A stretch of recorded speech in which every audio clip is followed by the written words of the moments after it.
Good afternoon.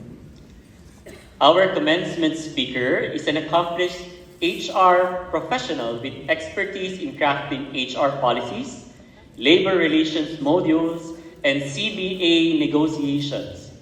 He started his career at the Department of Labor and Employment before eventually joining Pepsi Cola Products Philippines Incorporated as its HR director. Likewise, he had a stint with Soler Resorts and Casino as its Vice President for Human Resources. He is currently the Assistant Vice President for Human Resources of Century Pacific Food Incorporated, and his current role covers talent acquisition, employee and labor relations, HR plant operations, corporate communication, and HR information systems. Aside from his busy work at Century Pacific Food Incorporated, Attorney Alvin serves as a consultant to several companies on human resources and labor relations. He is a regular resource person at conventions and seminars where he shares his experiences in navigating human resource operations vis-a-vis legal requirements and principles. He is a graduate of AB Political Science and Bachelor of Laws, both from Far Eastern University, and holds a master's degree in corporate entrepreneurship from the Ateneo Graduate School of Business. He is happily married to former Sonia R. Maliano of Ilagan, Isabela, and has two lovely daughters, namely Sanya Ashley and Sanya Alicia. Ladies and gentlemen, it is with great pleasure that I present to you our commencement speaker, a fellow Tamarao himself, Attorney Alvin Manuel.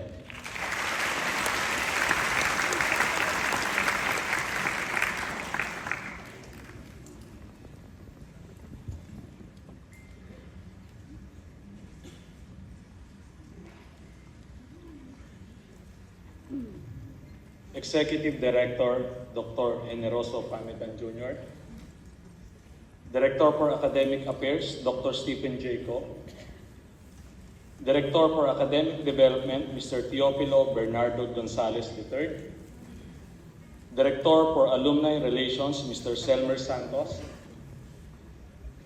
to all the faculties, parents, and graduates, good afternoon.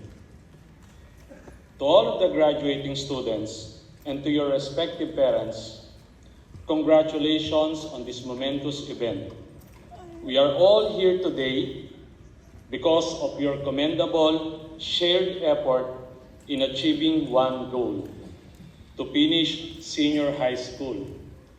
To the students, a pat on your shoulder is in proper order for all the hard work in reaching this stage.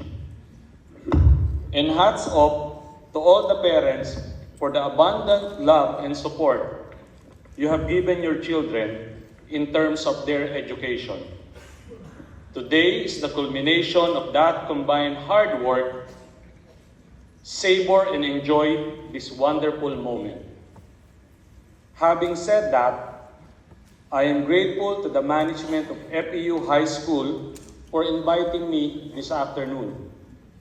It is a privilege to be standing before all of you to celebrate and, most importantly, to give a message of inspiration on your next journey. I hope that I will be able to impart some of the wisdom I've learned and I have acquired through time and be able to give justice to the trust reposed in me by my alma mater, the Far Eastern University. About 3 decades ago, I was in your position, young, restless, and filled with ambition. I was overfilled with joy when I graduated from high school. I was eager to explore and learn new things. However, I soon came to realize that college life presented challenges and obstacles I have never anticipated. Throughout the years, I have accumulated valuable lessons that I wish to share to you this afternoon. To make this message short, And interesting, I distilled them into 6 points that can somehow offer you guidance as you embark on the next chapter of your life. The first would be, education is the great equalizer. There is one quote I firmly believe in. It is my actual all-time favorite. Horace Mann once said, education is the greatest equalizer of the condition of men. As someone who came from a middle-class family, I have always believed that this paves the way to the improvement of one's life. If your parents can send you to college, value that opportunity. It's not easy to send someone to school. Focus on your responsibility as a student and be grateful for what you receive. The fact that your parents can provide you with your needed education is already a blessing. Appreciate their efforts because not all are given the chance. Take note that your education is their greatest legacy. At this juncture, I challenge all of you to have a vision of what you want. As I was saying, I was not born with a silver spoon, but I had a vision and a dream to become a lawyer. And I knew I needed to undergo a lot of hardship to make this dream a reality. I came to the realization when I was on queue to the cashier to pay my tuition fee for an engineering course at another school. It didn't feel right. So I told my sister that I wanted to study something that would give me the title of an attorney. Hence, my political science degree in FEU and eventually my Bachelor of Laws. Looking back with all humility, I can say that my education was the one who led me to a comfortable life to which I am enjoying now with my family. And I thank my parents for moving heaven and earth to provide me with the education I wanted and needed. Seek and seize opportunities. Alongside hard work is knowing how to seek and seize opportunities along the way.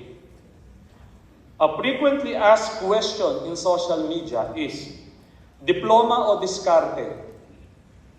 My answer would be both. While I was a student, I wanted things that I couldn't afford at that time. So I searched for a source of income. You may not believe this, but I accepted orders for cross-stitching. I remember one time, I earned 5,000 sa isang ginawa ko. That was way back 1995. Maaring hindi pa kayo buhay ng mga panahon na yon. I also pick up different kinds of plastics and bottles at the waterways beside our house. Once I collected enough, I will sell them to the nearest junk shop. There was also a time where I sold ice buko on the streets of our barangay. I can vividly remember how I would shout, "Ice buko!"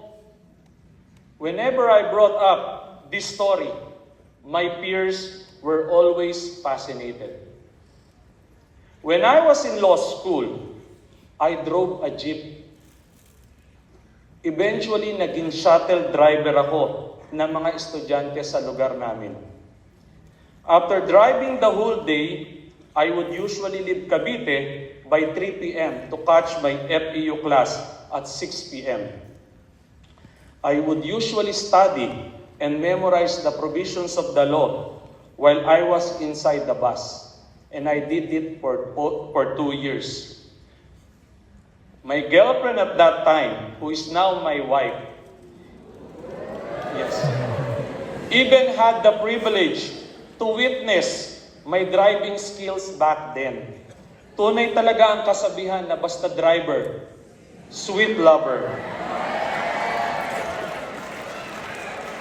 My point is, diploma and diskarte work together.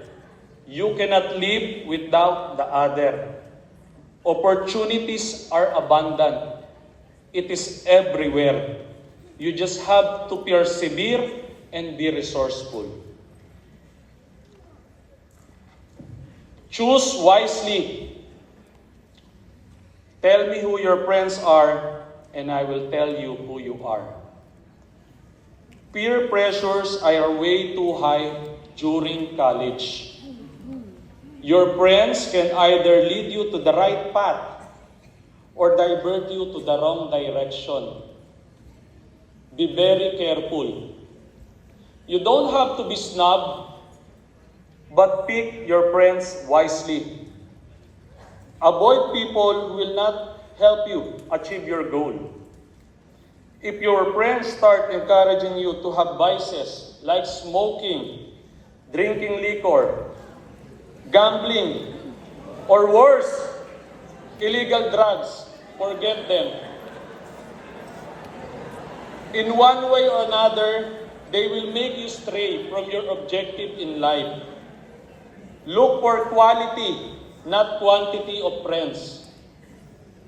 True friends are God-fearing, have good values, and will encourage you to know your priorities. I have been fortunate enough to have quality friends, and they remain to be good friends until now. And I am proud to say that most, if not all, are successful in their chosen career. Decide wisely on how you will spend your time. Do not be too fixated or misguided by the saying that you only live once, or YOLO, as your generation would usually call it. Know how to value your time. Do not spend so much time or be distracted on irrelevant stuff. Once in a while, it's nice to enjoy your hobbies, such as traveling, shopping, or even playing online games like COD and ML. But do not lose focus on what is important, like spending quality time with your loved ones, or even by reading books that will enhance your knowledge. You are all very fortunate that you now have easy access to information. As my daughter would always say, i-Google natin yan, Dada, whenever I have a question. Back in the days, if we wanted to know something, our only source was the dictionary or encyclopedia. We even had to go to the library to do our research. But now, information is at the tip of your fingers. Use that technology to your advantage. Be informed. It is equally important to make sure that you choose the right course. I have been with human resources for almost 2 decades now.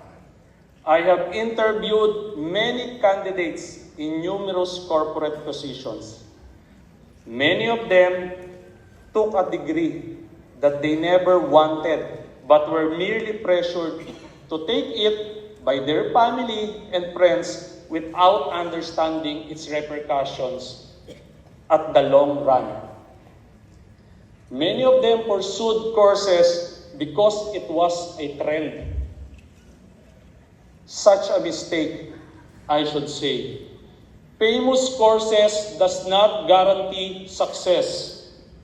You can be successful regardless of your course as long as you will be the best in that field. Be the best accountant, be the best teacher, be the best policeman, be the best journalist, be the best banker, be the best of whatever you want to be.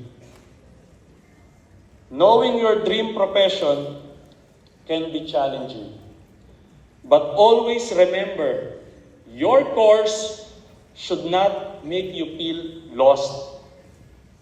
What I'm trying to say is that you should choose a course that you are happy to undertake based on how you see yourself in the near future. Fail fast. Failure is part of our success.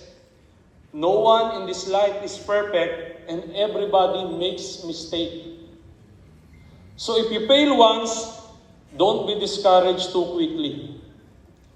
Our fault exists for us to learn from them. Its purpose is to teach us a lesson so that we would know better next time. I remember failing several subjects during law school. I almost got kicked out of FEU Law. I appealed my case and promised to do better next semester, and the rest is history. Learn from your mistake and bounce back as soon as you can. I have lost count on how many failures I've had in my entire life. So anytime you feel like there's no more hope, know that everything happens for a reason. Be in love. Love could either make you or break you.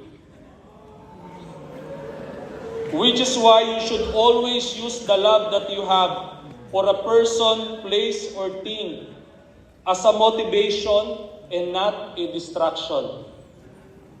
Being in love is a good thing as long as its reason is to keep dreaming.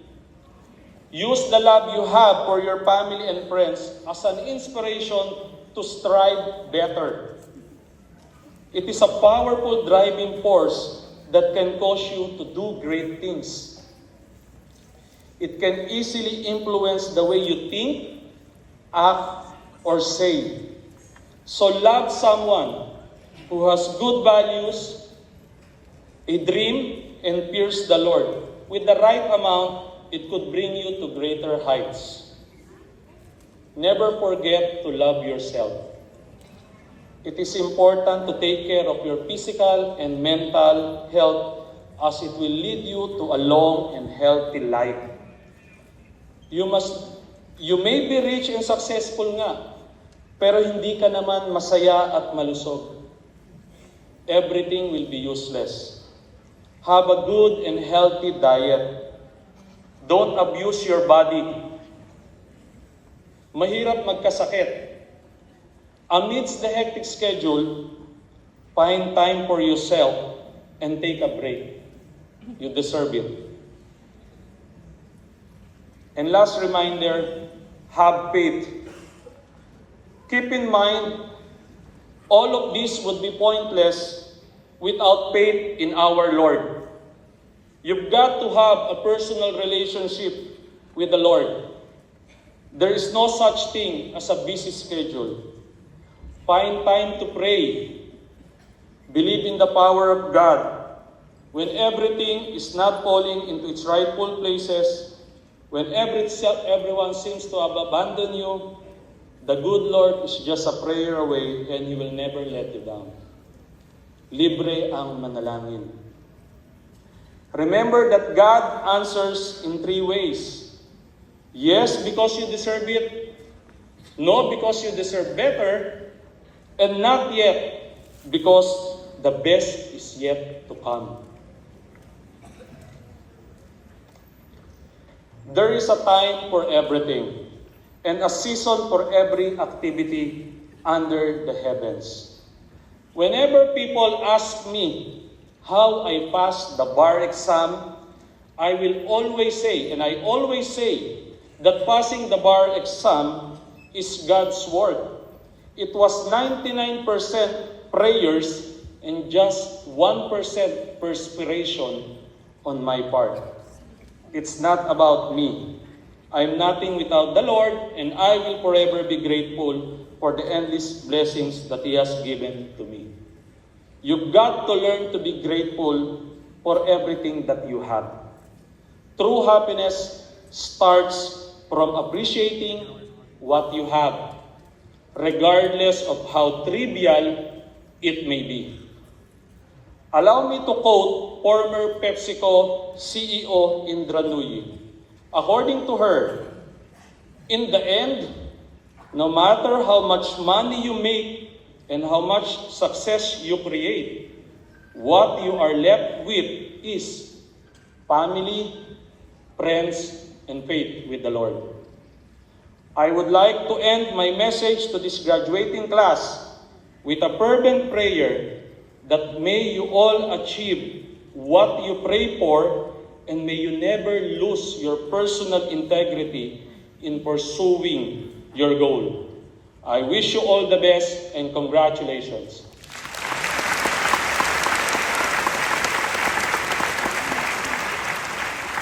Thank you very much for that inspiring message, Attorney Manuel. To award the plaque of appreciation to our commencement speaker, Attorney Alvin Manuel, may we call our Executive Director, Dr. Generoso Pamitan Jr.,